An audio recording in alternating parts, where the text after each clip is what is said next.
লিমিটের ভিতরে চলতে শেখা একটা জরুরি শিক্ষা, যা আপনি পরিবার ও বাচ্চাদের দিতে পারেন। কিভাবে? খেয়াল করে দেখুন, আপনার স্কুল মাস্টার বাবা মায়েরা 4-5টা বাচ্চাকে কিভাবে বড় করেছেন। তারা বাচ্চাদের লিমিটের ভিতরে থাকা শিখেছিলেন। এদিকে 1-2টা বাচ্চা নিতে আপনার সংসার টানাটানি ফুরায় না কেন? কারণ আমরা কোনো লিমিট নিয়ে চলি না। আনলিমিটেড মানেই ওয়েস্টেজ, অপচয়, ধ্বংস, নষ্ট। মনে করে দেখুন, আপনার বাবা মায়েরদের সময়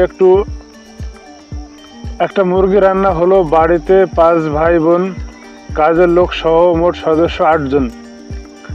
আপনার মা সবার জন্য বাটি সিস্টেম করে রেখেছেন।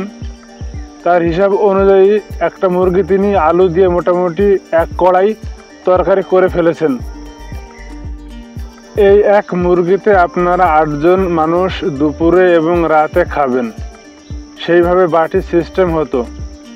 দুপুরে 1 পিস গোস্ত, ঝোল, আলু, রাতের বেলায় হাড় গোড় থেকে 1 পিস, সাথে ভাজি, ডাল, এরকম। এটা খুব জরুরি শিক্ষা। এদিকে আমাদের এখন কি হয়, তরকারি রান্না হলে পুরোটা একসাথে টেবিলে নিয়ে আসা হয়।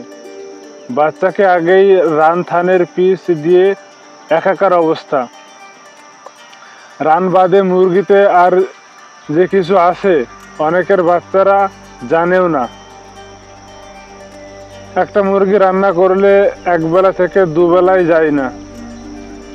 আপনার আম্মার সংসারে যেখানে ছিল বাটি সিস্টেম, সেখানে তরকারি কম পড়লে একটু অভিযোগ করলে খেয়াল করে দেখুন, আপনার আম্মা হয়তো তার ভাগ থেকে 1 পিস গোশ আপনাকে এক্সট্রা দিয়েছেন, তিনি খান নাই। আর এখান থেকে বাবা মায়ের সাথে আরেকটি বন্ডিং স্ট্রং হয়েছে। আপনার বাবা মা আপনার জন্য ত্যাগ করেছেন, মানে আপনিও সেটা শিখলেন। এখন ত্যাগের তো কিছু নাই, সবই তো অপরিমাণ। বাবা মা লোন করে হলেও আনছে, তো লোন করে ঘি তো খাচ্ছি। কাজেই বাবা মায়ের কোনো স্ট্রাগল বা কোনো কষ্ট তো বাচ্চার চোখে পড়ে না।